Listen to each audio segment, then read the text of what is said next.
Bismillahirrahmanirrahim. Alhamdulillah wassalatu wassalamu ala Rasulillah wa ala alihi wa sahbihi wa man ittaba'a hudahu thumma amma ba'd. Melanjutkan kembali kajian kita terhadap risalah Hasyiah Thalathatil Usul karya Syekh Al-Allamah Abdurrahman bin Muhammad bin Qasim Al-Hambali An-Najdi rahimahullahu taala. Hasyiah sebuah catatan pinggir terhadap salah satu dari mahakarya Al-Imam Al-Mujaddid Muhammad bin Abdul Wahhab rahimahullah, yaitu Thalathatul Usul. Kita sampai dalam pertemuan yang ketiga. Setelah kita mengetahui bahwasanya wajib bagi setiap individu dari kita, dari setiap individu manusia untuk mempelajari 4 permasalahan. Yang pertama adalah ilmu, dan kemudian didefinisikan makna al-ilmu di sini, wa huwa ma'rifatullah, pengetahuan, pengenalan terhadap Allah, wa ma'rifatu nabihi, pengetahuan, pengenalan terhadap sosok nabinya sallallahu alaihi wasallam, wa ma'rifatu dinil islami bil adillah, dan pengetahuan serta pengenalan terhadap agama Islam berdasarkan dalil-dalilnya. Dan 3 aspek ini terdiri dari atau terkategorikan ke dalam 2 kategori. Kategori ma'rifah yang bersifat wajib fard, tidak boleh jahil padanya.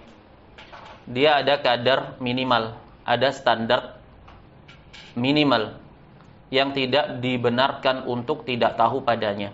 Kenapa? Karena agama Islam itu agama ilmu. Dia adalah agama yang menitik beratkan dan mengagungkan kepada ilmu. Dia bukan agama kejahilan. Makanya di dalam surat Al-Fatihah yang senantiasa dibaca oleh seluruh kaum muslimin, ihdinas siratal mustaqim, jalan yang lurus adalah jalannya orang-orang yang telah diberi nikmat berupa ilmu. Mereka menghambakan dirinya kepada Allah Rabbul Alamin, Rabb semesta alam, di atas ilmu, di atas pengetahuan. Ghairil maghdubi alaihim, berbeda dengan jalannya orang-orang yang dimurkai, yaitu Yahudi dan yang semisal dengan mereka, yang mereka memiliki ilmu namun tidak mengamalkannya. Waladdallin, berbeda pula dengan jalannya orang-orang sesat yang mereka memiliki antusias dalam beramal tapi tidak dibangun di atas ilmu. Islam menitik beratkan kepada ilmu, sehingga di sana ada kadar yang wajib bagi setiap individu muslim dalam 3 aspek ini. Mengenal Allah, ada kadar yang wajib, tidak bisa tidak. Jahil padanya, ini tidak dibenarkan. Dan ada juga kategori yang sifatnya zaidah, tambahan, yang sifatnya adalah pelengkap, dalam artian kejahilan padanya ini terkadang dalam situasi dan kondisi tertentu masih diberi dispensasi udzur bagi beberapa individu tertentu. Tapi di sana ada kategori pengetahuan dan ilmu yang tidak boleh untuk jahil padanya. Makanya Allah katakan fa'alam, ilmui, ketahui, cari tahu, pelajari, annahu la ilaha illallah, bahwasanya tidak ada yang berhak untuk disembah kecuali Allah. Ini kadar dasarnya, kadar pengetahuan yang tidak boleh untuk tidak diketahui, bahwasanya Allah itu adalah satu-satunya yang berhak untuk disembah dan diibadahi. Bermakna tidak boleh untuk menyembah selain Allah Subhanahu wa taala. Ini kadar wajib yang kejahilan padanya tidak dibenarkan.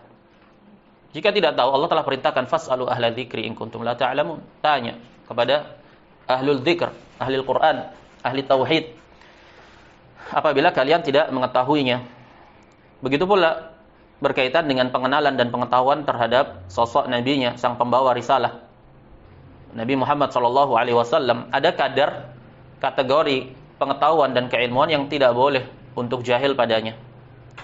Dan ada juga kategori yang sifatnya zaidah, seperti mengetahui nasab beliau, mengetahui beberapa sejarah berkaitan dengan sejarah beliau, biografi beliau. Ini sifatnya zaidah. Ketidaktahuan padanya pada individu tertentu terkadang diberi padanya dispensasi. Tapi ada kadar yang wajib untuk diketahui, tidak bisa tidak, bahwasanya beliau adalah hamba dan utusannya. Seorang hamba yang tidak boleh untuk diangkat, diberi kedudukan sebagai ilah, dan beliau adalah seorang rasul yang ajarannya harus dipegang. Ini standar minimal yang wajib bagi setiap individu untuk mengetahuinya. Tidak bisa untuk dikatakan seorang muslim yang menisbatkan kepada umat Muhammad sallallahu alaihi wasallam lantas tidak mengenal Muhammad itu siapa. Keberadaannya di dunia ini sebagai apa? Apa yang dibawa? Seseorang menisbatkan sebagai umatnya lantas tidak mengetahui hal yang fundamental dan mendasar, ini tidak dibenarkan. Dan di sana kategori keilmuan dan pengetahuan tentang beliau berkaitan dengan permasalahan yang sifatnya na'am zaidah, tambahan. Yang seperti ini terkadang seseorang apabila tidak mengetahuinya, na'am terkadang diberi dispensasi, uzur. Kemudian yang ketiga, ma'rifatu dinil islami bil adillah. Pengetahuan terhadap agama Islam berdasarkan dalil-dalilnya. Kait bil adillah menunjukkan bahwasanya agama Islam ini dibangun di atas dalil yang otentik, valid dan konkret. Dia bukan agama yang bisa direka-reka, bisa ditebak-tebak dan dikira-kira. Allah telah menurunkan segala sesuatunya dengan perantara Rasulnya Shallallahu Alaihi Wasallam. Allah jelaskan syariat itu berdasarkan dengan dalil-dalilnya. Ma'rifatu dinil Islam, pengetahuan terhadap agama Islam mencakup padanya seluruh syariat-syariatnya. Dia juga terkategorikan menjadi dua kategori. Ada pengetahuan yang tidak boleh tidak tahu padanya terhadap permasalahan syariat yang asasi dan fundamental, mendasar. Naam. Dan ada pula kategori pengetahuan terhadap syariat Islam yang sifatnya zaidah. Terkadang seseorang tidak mengetahui permasalahan-permasalahan fikih tertentu, dia diberi uzur padanya. Nah, karena beberapa permasalahan syariat ada yang sifatnya fardu kifayah. Ma'rifatu dinil islami bil adillah, mengetahui agama Islam, syariat Islam berdasarkan dalil-dalilnya. Contohnya misalkan syariat Islam yang tidak bisa untuk ditawar-tawar, tidak bisa untuk tidak diketahui adalah perintah Allah untuk menunggalkannya dalam ibadah. Karena syariat dalam hal ini adalah perintah dan larangan. Yang paling puncak perintah itu adalah perintah untuk menunggalkan Allah dalam ibadah, menjadikan Allah sebagai satu-satunya yang disembah. Ini perintah yang tertinggi. Dan larangan yang tertinggi, yang terbesar adalah larangan untuk menyekutukan Allah Subhanahu wa taala. Menjadikan serikat-serikat selain Allah Subhanahu wa taala untuk diberi hak ibadah, untuk disembah. Ini yang paling puncak. Naam. Tidak boleh jahil padanya. Ini kadar minimal yang wajib untuk diketahui, tidak bisa tidak. Tidak boleh orang Islam menisbatkan kepada Islam, kepada umat Nabi Muhammad SAW, lantas tidak tahu intisari dari Islam itu apa. Intisari dari Islam adalah perintah untuk mentauhidkan Allah dan larangan untuk mempersekutukan Allah. Ini sifatnya mendasar, tidak bisa diganggu-gugat. Nah, kemudian mengikutinya rukun-rukun Islam yang lainnya, salat, puasa Ramadan, zakat, haji, na'am. Walaupun dalam rukun-rukun Islam yang 4 selain 2 kalimat syahadat, terkadang dalam situasi dan kondisi tertentu seseorang tidak tahu padanya, bisa jadi dia diberi dispensasi udzur atas ketidaktahuannya. Misalkan seseorang yang baru masuk Islam atau seseorang yang tinggal jauh di pedalaman, dia tidak memiliki akses untuk mendapatkan pengetahuan lebih lanjut tentang Islam. Maka ketika itu, dalam perkara-perkara yang dia tidak tahu padanya, yang sifatnya fundamental seperti sholat misalkan, maka dia diberi udzur dan dia diberitahu, diajari. Naam. Jadi 3 aspek berkaitan dengan ilmu, mengenal Allah, mengenal nabinya, dan mengenal agama Islam berdasarkan dalil-dalilnya. Kemudian Al-Allamah Abdurrahman bin Muhammad bin Qasim rahimahullah memberikan catatan kaki. Dalam catatan kaki yang pertama, beliau mengatakan, "Ai bima ta'arrafa bihi ilaina fi kitabihi wa sunnati rasulih sallallahu alaihi wasallam min asma'ihi wa sifatihi wa af'alihi." Mengenali Allah Subhanahu wa taala dengan apa? Dengan apa yang Allah Subhanahu wa taala telah memperkenalkan dirinya kepada kita di dalam kitabnya, di dalam sunnah Rasulnya sallallahu alaihi wasallam, dari nama-namanya dan sifat-sifatnya dan perbuatan-perbuatan Allah Subhanahu wa taala. Dan inilah konsep at-tauhid. Wala yakunul insanu ala haqiqatin min dinihi illa ba'dal ilmi billahi subhanahu wa ta'ala. Garis bawahi. Tidak mungkin seseorang itu dapat berada di hakikat yang sebagaimana mestinya dia diciptakan. Wa ma khalaqtul jinna wal insa illa liya'budun. Aku tidak ciptakan jin dan manusia ini kecuali dalam rangka hanya untuk beribadah kepadaku. Bagaimana seseorang dapat mengetahui hakikat jati diri keberadaan dirinya di dunia itu? Naam, dan kewajiban dirinya terhadap agama ini tidak bisa dia realisasikan kecuali setelah dia membangunnya di atas pengetahuan dan ilmu tentang Allah Subhanahu wa taala. Tentang hak Allah yang paling asasi. Apa itu hak untuk ditunggalkan dalam ibadah? Karena telah ada fitrah dalam setiap individu makhluk bahwa Allah itu satu-satunya sang pencipta alam semesta. Allah tanamkan fitrah itu di setiap makhluk.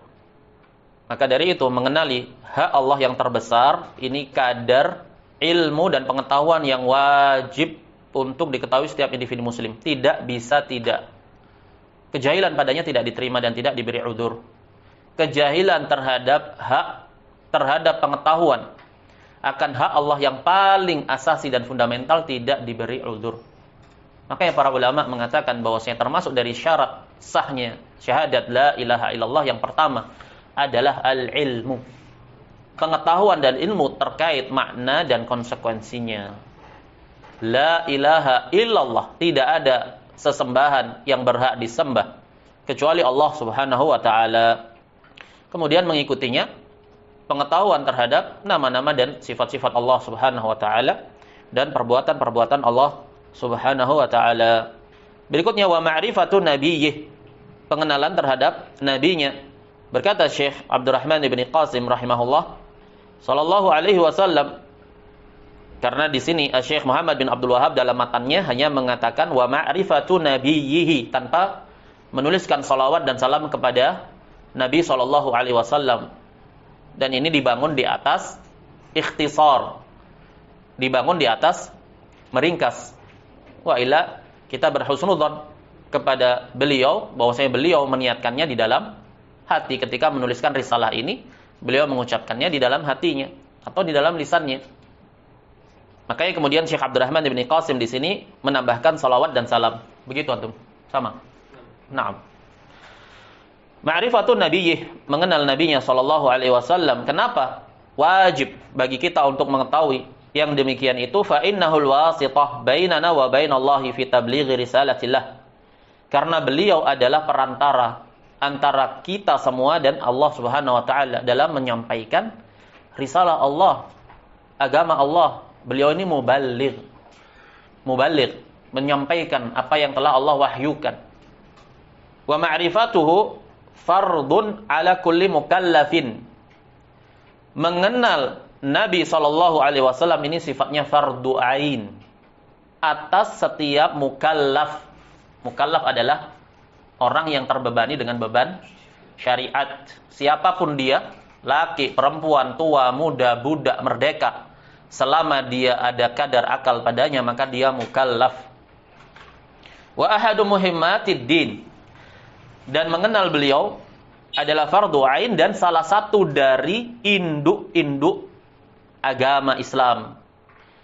Sebagaimana telah kita sampaikan di awal, pengetahuan terhadap Nabi SAW terkategorikan menjadi dua, pengetahuan yang sifatnya fard, tidak bisa tidak, dan pengetahuan yang sifatnya zaidah, tambahan.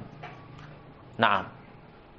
Wan nabiyyu, kemudian beliau memberikan faedah, wan nabiyyu rajulun uhiya ilaihi bi syar'in wa lam yu'mar bi tablighihi fa in umira bihi fa rasulun. Dan ini pendapat jumhur ulama. Membedakan antara nabi dan rasul itu perbedaannya di mana? Nah, beliau menjelaskan nabi itu adalah laki-laki. Berarti keluar padanya perempuan. Tidak ada nabi yang perempuan kecuali pendapatnya Ibnu Hazm. Naam. Dan itu syadz, pendapat yang nyeleneh. Rajulun uhiya ilaihi bi syar'in, laki-laki yang diwahyukan kepadanya dengan suatu syariat, walam yu'mar bi tablighihi, tapi tidak diperintahkan untuk mendakwahkannya. Apabila diperintahkan untuk mendakwahkannya, maka dia adalah rasul.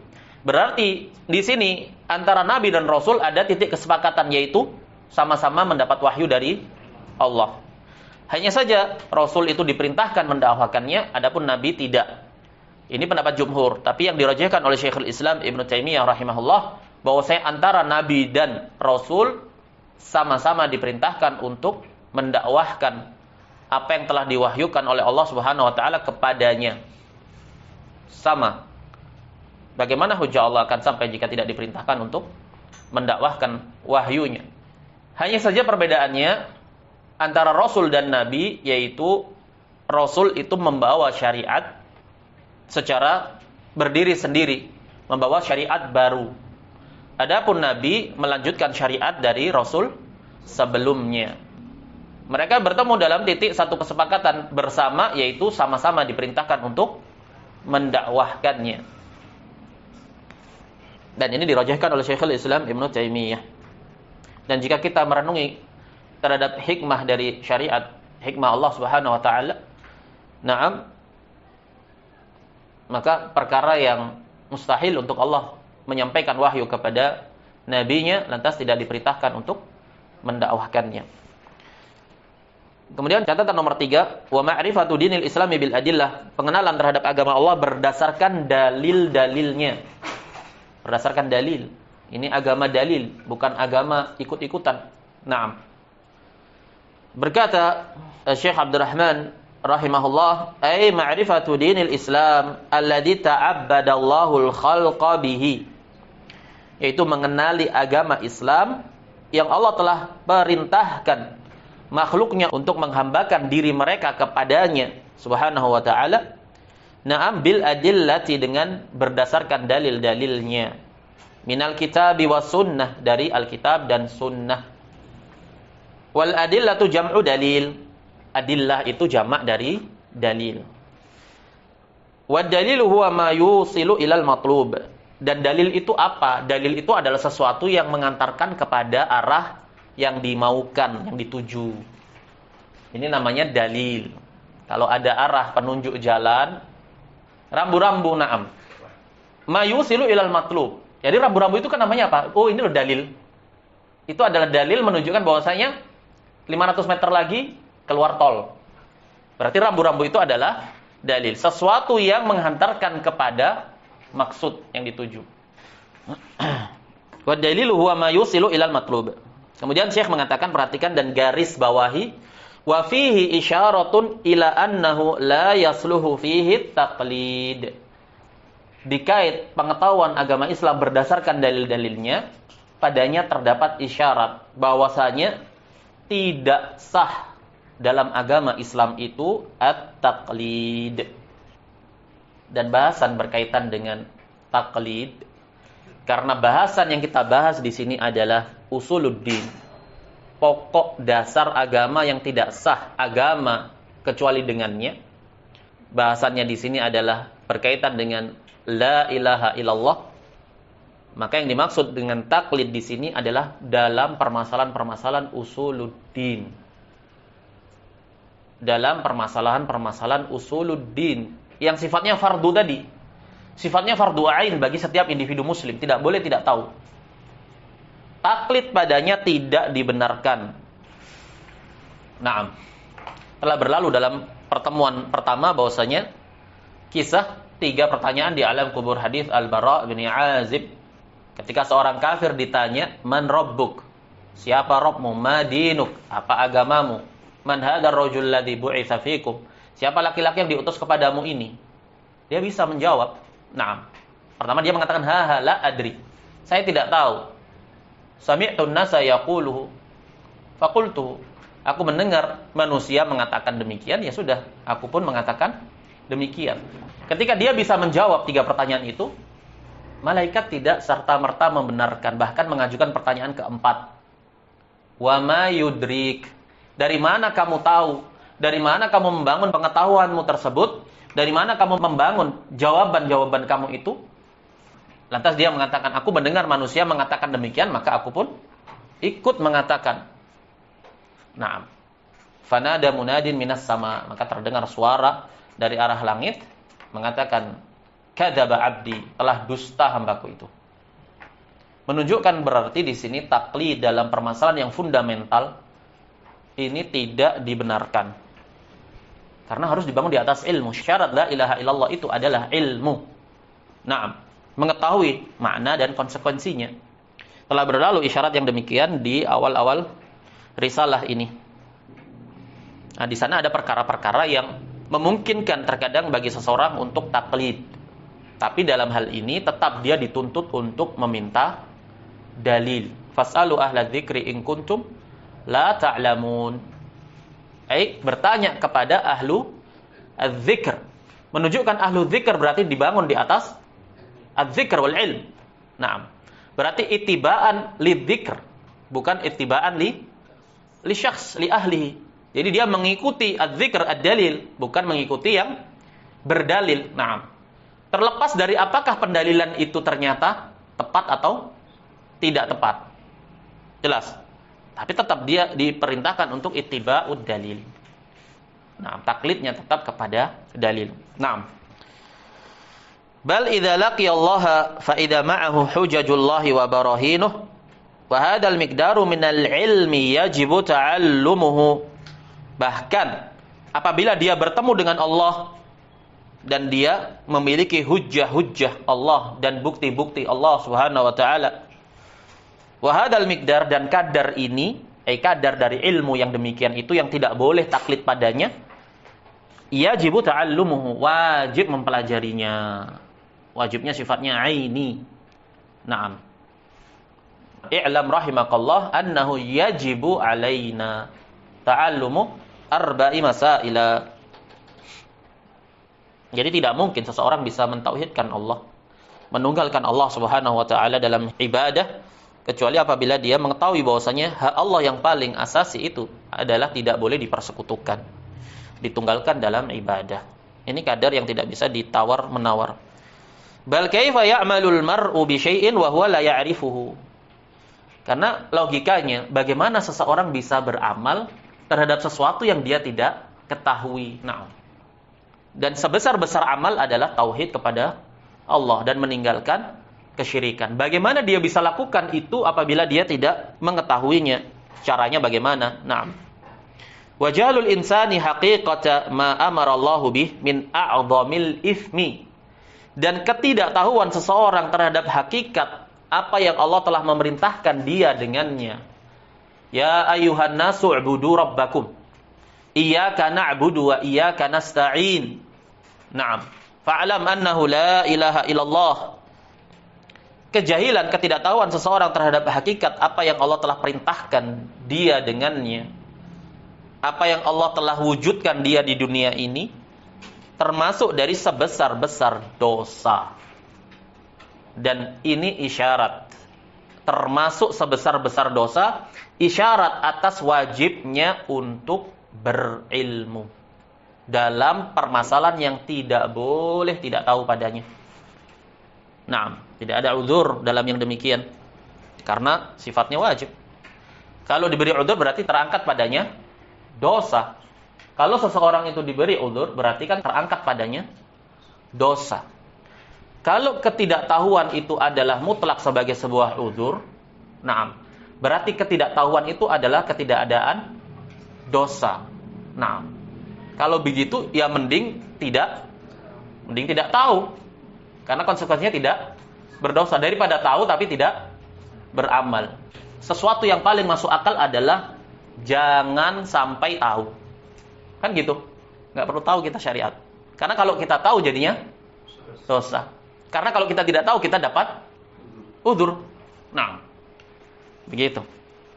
Min aqdamil itsmi, isyarat bahwasanya tidak boleh tidak tahu padanya pada permasalahan yang sifatnya asasi dan fundamental. Karena Allah telah membebani kamu sebagai mukallaf, orang yang terbebani dengan beban taklif. Kamu punya akal. Naam. Kalau kamu punya akal berarti memungkinkan bagi dirimu untuk mengentaskan dirimu dari ketidaktahuan itu. Naam. Wal amalu bi ghairi ilmin tariqun nasara. Beramal tanpa ilmu ini metode jalannya kaum Nasara. Apakah terpuji mereka dengan amalannya? Tidak. Jadi tidaklah setiap yang beramal itu terpuji dengan amalannya. Kapan amalan itu terpuji? Ketika amalan itu didasari di atas ilmu. Allah katakan dhalun, mereka sesat meskipun mereka beramal. Wal ilmu bila amalin tariqul yahud. Adapun ilmu tanpa diamalkan, ini metode jalannya al-yahud, al-maghdub alaihim, yang dimurkai. Waqad amarana Allahu an nas'alahu fi kulli raka'atin an yahdiyana siratal mustaqim. Dan sungguh Allah telah memerintahkan kita semua untuk meminta di setiap rakaat kita untuk memberikan hidayah kepada jalan yang lurus. Ihdinas siratal mustaqim. Tunjukilah kami jalan yang lurus. Bermakna dua, ihdinas siratal mustaqim. Tunjukilah kami ke jalan yang lurus dan istiqomahkanlah kami di atas jalan yang lurus. Naam. Wa huwa tariqul ladzina an'ama Allahu 'alaihim. Itulah jalan orang-orang yang diberi nikmat atas mereka. Minan nabiyyina wasiddiqina wasyuhada'i wassalihin wa hasuna ulaika rafiqa. Dari kalangan para nabi, para siddiqin, na'am, para syuhada, para orang-orang saleh, mereka itulah sebaik-baik pendamping. Na'am. Ghairil maghdubi 'alaihim waladdallin. Bukan orang-orang yang dimurkai, naam, bukan pula orang-orang yang sesat. Ats-tsaniyah, kemudian yang kedua, berkata Syekh Muhammad bin Abdul Wahhab rahimahullah, perkara yang kedua yang wajib untuk diilmui adalah al-amalu bihi, beramal bihi. Dhamir kembali kepada ilmu, mengisyaratkan bahwasanya ilmu adalah syarat terrealisasikannya sebuah amalan. Al-amalu bih, beramal dengan ilmu tersebut, menunjukkan tidak bolehnya beramal tanpa ilmu. Berkata Syekh Abdurrahman rahimahullah, fal amalu huwa thamaratul ilm. Amal itu dia buah dari ilmu, karena ilmu itu melazimkan amal. Ilmu melazimkan amal.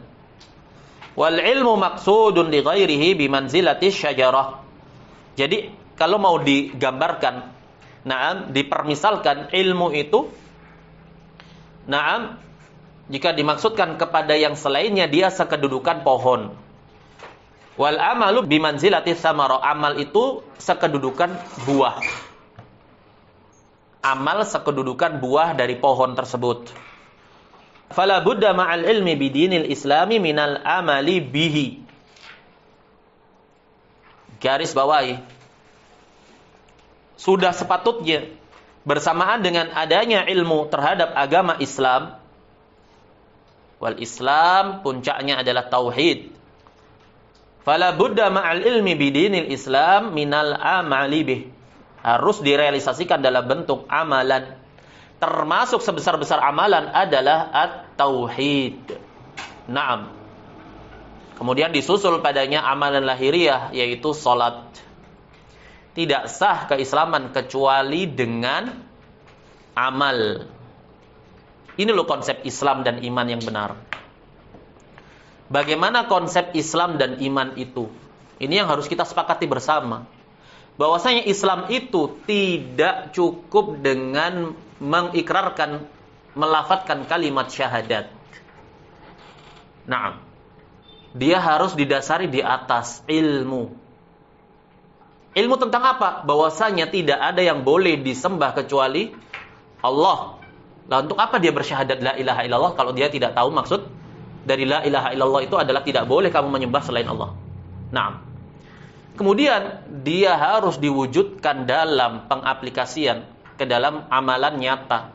Apa yang diyakini dibangun di atas ilmu tadi, kemudian diikrarkan dengan lisannya, harus dituangkan ke dalam wujud nyata amalan lahiriah. Naam. Dan yang paling puncak adalah tauhid. Mengisyaratkan di sini, fala budda ma'al ilmi bidinil Islam minal amali bih, bahwa saya tidak sah keislaman seseorang kecuali dengan mengamalkannya. Naam. Terutama permasalahan tauhid tidak bisa diganggu gugat. Naam. Ini bantahan kepada mereka yang menyatakan bahwasanya konsep Islam dan iman itu yang penting adalah keyakinan di dalam hati. Yang penting sudah mengucapkan dengan syahadat. Mau dia mengamalkan amalan-amalan yang konsekuensinya itu membatalkan syahadat dan keyakinan dia, di sisi mereka tetaplah utuh keislaman dan keimanannya. Adapun di sisi ahli sunnati wal jamaah, tidak sah agama Islam kecuali dengan mengamalkan Islam itu sendiri. Fa innal ladzi ma'ahu ilmun wa la ya'malu bihi syarrun minal jahil. Orang yang memiliki ilmu tadi tapi tidak mengamalkannya, tidak beramal dengan ilmunya, dia jauh lebih jelek dibandingkan orang yang jahil. Naam.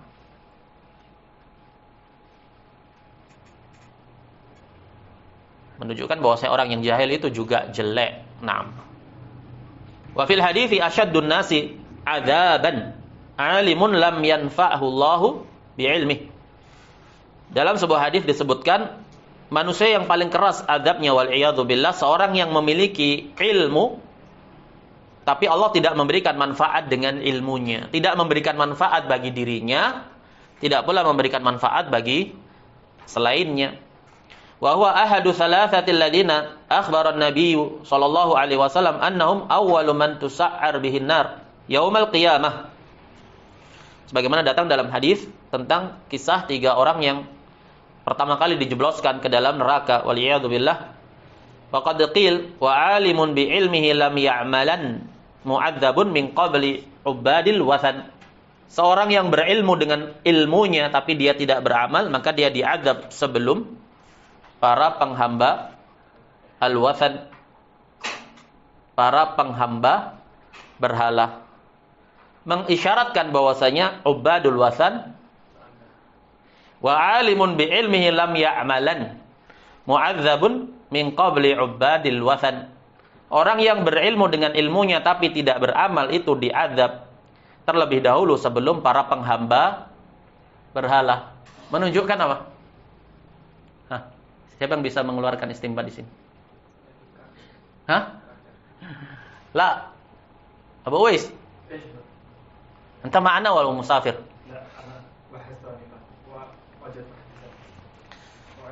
Menunjukkan bahwasanya ubadul wathan ghairu alimin. Ghairu alimin. Karena dibedakan wa alimun bi ilmihi lam ya'malan. Orang yang alim mengetahui dengan ilmunya dia tidak beramal itu diazab sebelum para penghamba wathan berhala. Menunjukkan berarti dibedakan antara alim dengan ubadul wathan. Kalau ubadul wathan itu masuk dalam kategori alim, berarti sudah cukup dia lam ya'malan bi ilmihi. Ya kan? Kalau ubadul wathan alim tapi dia menyembah berhala, berarti kan sama. Dia adalah alim yang tidak beramal dengan ilmunya. Ketika dikatakan mu'adzabun min qabli ubadil wathan, menunjukkan bahwasanya ubadul wathan di sini jahil wa ma'a dzalik mu'adzab. Jelas. Begitu kaidahnya. Al-aslu fil kalami lit ta'sis la lit ta'kid. Ada kaidah usuliyah. Kaidah usulnya adalah hukum asal dalam sebuah kalam yang sama atau serupa itu menunjukkan ta'sis, menunjukkan kepada makna yang lainnya, bukan sekedar mengulang kalam. Ketika Allah mengatakan fa bi ayyi ala'i rabbikuma tukadziban, diulang sekian kali. Itu antara ayat yang satu dengan ayat yang lain memiliki makna yang berbeda. Bukan sekedar mengulang. Ngapain kalau sekedar diulang? Ulang tanpa adanya makna berlebih. Naam. Ada maksud di setiap pengulangan itu. Ini kaidah usul fikihnya. Al-aslu fil kalami lit ta'sis la lit ta'kid. Naam. Ats-tsalitsatu ad-da'watu ilaih. Perkara yang ketiga yang wajib untuk diamalkan adalah ad-da'watu ilaihi. Berdakwah kepada ad-dhamir ya'udu ila ahdin qarib. Berdakwah kepada amal. Dan dia juga bisa berdakwah kepada ilmu. Tapi berdakwah kepada amal, kelazimannya adalah berdakwah kepada ilmu terlebih dahulu. Jelas. Ad-da'watu ilaihi. Kamu suarakan, kamu gaungkan, kamu dakwahkan, jangan diam. Naam. Ad-da'watu ilaihi menunjukkan dakwah itu berpijak di atas ilmu dan amal. Qul hadhihi sabili. Katakan, inilah jalan saya. Ini passion saya di sini sudah. Mati dan hidup saya di sini. Qul hadhihi sabili ad'u ilallahi ala basirah. Katakanlah ini jalan saya, passion saya, hidup dan mati saya. Profesi saya. Saya berdakwah kepada Allah di atas ilmu. Kemudian Nabi mengatakan, ana wa manittaba'ani. Saya dan orang-orang yang berittiba kepada saya. Menunjukkan ciri identik ahlul ittiba yang benar, yang sebaik-baik ahlul ittiba adalah, ciri identiknya adalah ad'u ilallah. Naam. Sudah barang pasti kelazimannya adalah di atas ilmu. Ahlul ittiba yang benar, yang sebaik-baik ahlul ittiba adalah mereka yang berada di atas ilmu. Menunjukkan keutamaan ilmu. Ini agama ilmu, bukan agama jahl. Berkata Syekh Abdurrahman, fa idza hasala lahu bi taufiqillahi al-ilmu bi dinil islami wal amalu bih, fa yajibu alaihi as-sa'yu fid da'wati ilaihi. Apabila sudah terhasilkan bagi seseorang itu dengan taufik dari Allah ilmu terhadap agama Islam, dan dia sudah amalkan, na'am, maka wajib atasnya untuk as-sa'yu, berupaya, na'am, dalam mendakwahkannya. Kama hiya tariqatur rusuli wa atba'ihim. Sebagaimana itu adalah jalannya para rasul dan para pengikutnya. Na'am. Ciri identik pengikut Nabi adalah dakwah. Wa a'la maratibil ilmi, dan sepuncak-puncak tingkatan level ilmu adalah ad-da'watu ilal haqq, berdakwah menyerukan kepada kebenaran, dan sepuncak-puncak kebenaran adalah at-tauhid. Naam. Wasabil ar-rasyad, jalan-jalan hidayah, jalan-jalan kebenaran, jalan-jalan kebajikan. Wa nafi asyirki wal fasad, dan menafikan kesyirikan dan kerusakan. Ini kelazimannya dari dakwah tauhid, nafi dan itsbat. Naam. Dan semua dakwah para rasul dan para nabi terkumpul pada 3 perkara. Siapa yang masih ingat? Yang pertama, dakwah seluruh nabi dan rasul itu bersepakat pada 3 titik. Yang pertama, dakwah kepada tauhid. Bahwasanya tidak ada yang boleh disembah kecuali Allah. Wa laqad ba'atsna fi kulli ummatin rasulan an i'budullaha wajtanibut taghut. Kemudian dakwah menyeru umatnya untuk beramal amalan saleh, al-inqiyadu lahu bitta'ah, tunduk dan patuh kepada satu-satunya zat yang diibadahi tadi dengan direalisasikan dalam amalan. Jelas? Yang ketiga, adanya hari perhitungan atas segala apa yang telah diamalkan. 3 titik materi ini semua para nabi dan rasul sejak Nabi Adam sampai Nabi kita Muhammad SAW itu satu dalam materi dakwahnya ini. Sembahlah Allah dengan apa? Masing-masing dari nabi dan rasul punya syariat sendiri, tata caranya dalam menunggalkan Allah Subhanahu wa taala tadi. Tata cara ibadahnya, naam, dari sisi amalan-amalan syariat masing-masing memiliki tariqah syariatnya sendiri. Naam, beramal amalan yang baik, amalan kebajikan, amalan soleh. Naam, hindari amalan-amalan yang buruk. Yang ketiga, kelak kalian akan mempertanggungjawabkan segala sesuatunya itu. Adanya yaumul hisab, dibangkitkannya kembali. Fa innahuma min nabiyyin yub'atsu ila qaumihi illa wa yad'uhum ila ta'atillah. Karena tidak ada satupun nabi yang diutus kepada kaumnya kecuali mendakwahkan mereka untuk mentaati Allah. Dan sepuncak-puncak ketaatan adalah mentauhidkan Allah. Jadi materi ini, materi yang paling asasi dan mendasar, fundamental. Sejak Nabi Adam sampai Nabi Muhammad SAW, atau lebih tepatnya, sejak Nabi Nuh sampai Nabi Muhammad SAW, semuanya mendakwahkan kepada tauhid ini, tauhidul ibadah. Tidak bisa diganggu-gugat. Nah, jadi dia materi yang paling klasik sebenarnya. Turun-temurun generasi demi generasi, ribuan tahun lamanya, Nah, materi yang paling ditekankan oleh para nabi adalah tauhid. Nah, jangan kamu persekutukan Allah dalam ibadah. Sudah, sederhana. Nah, wa ifraduhu bil ibadah, menunggalkan Allah dalam ibadah. Wa yanhahum 'anil syirki, dan melarang mereka dari kesyirikan, jangan syirik. Nah, menunjukkan mereka beribadah kepada Allah sebagai Rabb semesta alam, Tuhan semesta alam. Jangan kamu beribadah kepada Allah, tapi kamu beribadah juga kepada selain Allah. Kan ini makna syirik, serikat. Shin, Ra, dan Kaf kan syirikat. Menunjukkan bahwasanya mereka juga beribadah kepada Allah. Wa yanhahum 'anil syirki wa wasailihi wa dhara'i'ih, dan juga melarang dari segala perantara yang dapat memperantarai seseorang untuk terjatuh dalam kesyirikan. Ini semua dipangkas sudah sejak dari akarnya, sejak awalnya oleh seluruh para nabi. Bahkan Nabi SAW di akhir hayatnya, dalam keadaan menghadapi sakaratul maut, sakitnya kematian, beliau masih mendakwahkan kepada tauhid. La'anallahu al-yahuda wan nasara ittakhadhu qubur anbiya'ihim masajid. Beliau menutup mukanya dengan kain karena panas, demam tinggi. Nah, beliau singkap kain itu, kemudian beliau mengatakan la'anallahu al-yahuda wan nasara. Laknat Allah bagi orang Yahudi dan Nasara. Mereka telah menjadikan kuburan-kuburan nabi mereka sebagai tempat-tempat ibadah. Beliau katakan ini dalam keadaan sudah sakit sekali. Nah. Dan beliau merasakan sakit. Beliau yang mengatakan inna lil maut la sakarat. Inna lil mauti la sakarat. Sesungguhnya dalam kematian itu benar-benar ada namanya sakarat. Apa itu sakarat? Ya rasa sakit mati itu. Nah, kan sakit, nyawa keluar itu kan sakit. Meskipun kita lihatnya orang koma kayaknya adem ayem aja dia. Nah, tapi alam yang dia lalui kan kita nggak tahu. Dia kelihatannya tidur. Nah, tapi kita nggak tahu nazak dia itu seperti apa, kecamuk dia itu menjelang nyawa itu ditarik. Nah, sakitnya. Orang Nabi saja mengatakan innalil maut la sakarat. Kematian itu ada padanya sakarat. Tapi bersama dengan itu beliau masih peduli dengan umatnya.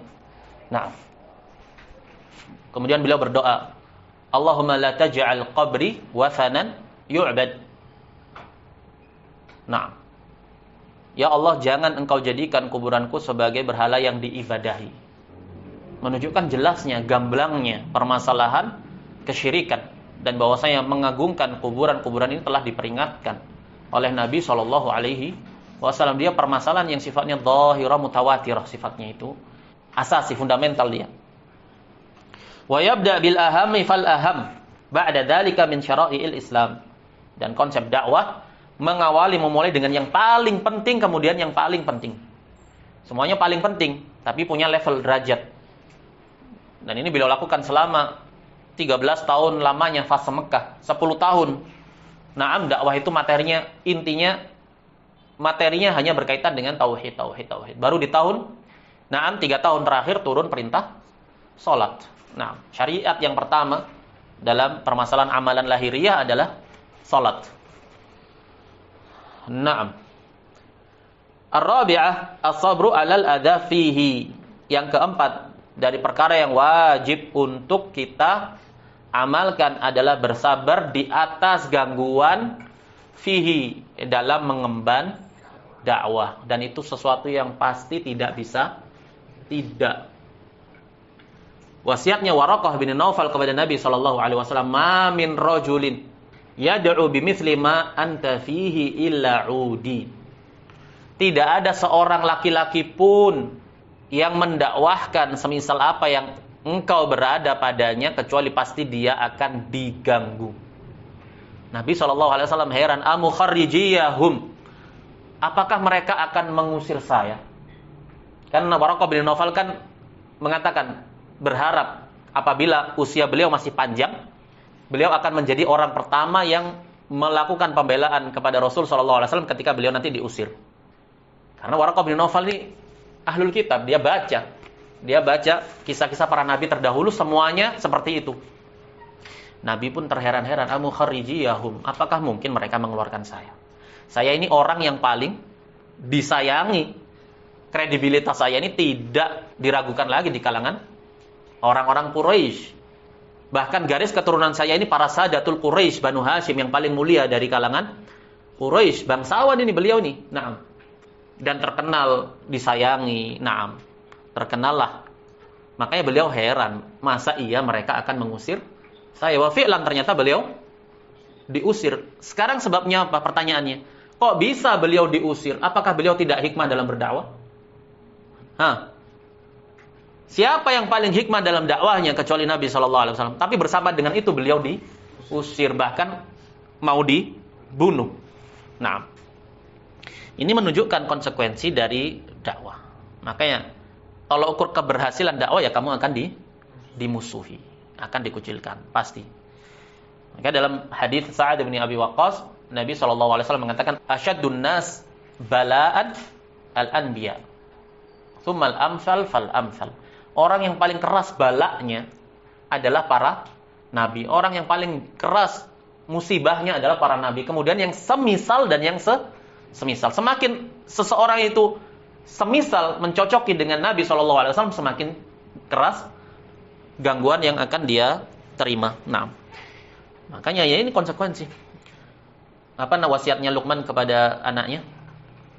Ya bunayya aqimis sholata wa'mur bil ma'rufi wanha 'anil munkar wasbir 'ala ma asabak. Nah, wasbir 'ala ma asabak disebutkan setelah beramar ma'ruf nahi munkar. Pasti ya konsekuensinya kamu akan mendapatkan musibah, gangguan. Nah, jadi ini semacam motivasi buat kita dan hiburan bagi kita untuk berpegang di atas agama ini. Nah, li'anna man qama bidinil Islam wa da'an nasa ilaihi faqad tahammala amran 'aziman. Karena siapa saja yang menegakkan, mengamalkan agama Islam, kemudian dia mendakwahkan manusia kepada Islam, maka dia telah memikul sesuatu yang sangat besar. Wa qama maqamar rusuli fid da'wah. Dan dia telah berdiri dalam kedudukannya para rasul ketika dia mulai mendakwahkannya. Wa qasada an yahula bainan nasi wa baina syahawatihim wa ahwaihim wa i'tiqadatihim al-batilah. Namanya seorang pendakwah, kalau dia membawa dakwah dan ajaran Allah Subhanahu wa taala, sudah pasti dia akan menjadi penghalang yang menghalangi manusia dengan syahwat dan hawa nafsu mereka, dan menghalangi manusia dari akidah-akidah yang batil, dari akidah-akidah mereka yang batil. Makanya Nabi SAW diperangi, dimusuhi. Nah, sejak awal dakwahnya. Makanya dikatakan dakwah Nusantara, Islam Nusantara itu bisa tersebar luas, katanya mudah diterima orang-orang yang dahulunya itu paganisme. Nah, karena mereka tidak mendakwahkan Islam. Mereka sejatinya tidak mendakwahkan Islam. Mereka campur adukkan Islam dengan paganisme itu tadi. Makanya bisa dengan mudah diterima. Nah, dan itu bukan hikmah, karena tidak meletakkan sesuatu pada tempatnya. Karena Nabi SAW sendiri diperangi. Ya ayyuhal muddatsir qum fa'anzir. Langsung diperintahkan untuk memperingatkan dari kesyirikan, makanya ditentang. Termasuk dari doa Nabi, wa bika khasamtu. Dan hanya dengan engkaulah ya Allah aku bermukhasamah. Apa mukhasamah itu? Khusumah, apa khusumah? Wa idza khasama fajar. Wa bika khasamtu, dan hanya kepada engkaulah aku ini membangun permusuhan. Wa bika khasamtu, dan hanya denganmu, kepadamulah aku membangun permusuhan. Al-wala wal bara, la tajidu qauman yu'minuna billahi wal yaumil akhir yuwaddun man haddallaha wa rasulah. Naam. Itu termasuk dari doa Nabi SAW, menunjukkan bahwasanya Islam itu nafi dan isbat. Harus berlepas diri dari kesyirikan dan pelakunya ini konsekuensi tauhid. Faman yakfur bitaghuti wa yu'min billah. Siapa yang kufur kepada taghut, kepada segala sesuatu yang diibadahi selain Allah, dan dia beriman hanya kepada Allah saja, faqad istamsaka bil urwatil wuthqa. Baru ketika itulah dia berpegang dengan la ilaha illallah. Naam.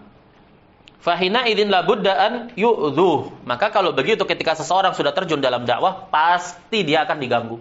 Seminim-minimnya dia akan diganggu secara lisan. Naam. Itu minim.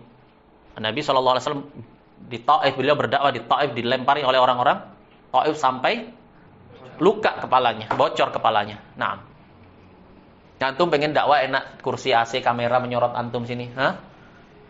Terus nggak mendapat gangguan begitu? La ya akhi, bukan dakwah itu. Nah, fa'alaihi an yasbira wa yahtasiba wa hadhihi al-arba' aujabul wajibat. Maka wajib ketika itu seorang ahli tauhid, seorang yang berpegang dengan agamanya, ya dia bersabar. Saling wasiat mewasiati untuk menetapi kesabaran, butuhnya untuk saling menguatkan satu dengan yang lainnya. Nah, kemudian Syekh mengakhirinya, dan 4 permasalahan ini adalah sewajib-wajib dari perkara yang wajib. Nah, baik, kita cukupkan pertemuan kali ini sampai di sini. Wassallallahu wasallama ala nabiyyina Muhammad wa ala alihi wa sahbihi ajma'in. Subhanakallahumma wa bihamdika asyhadu an la ilaha illa anta astaghfiruka wa atubu ilaik.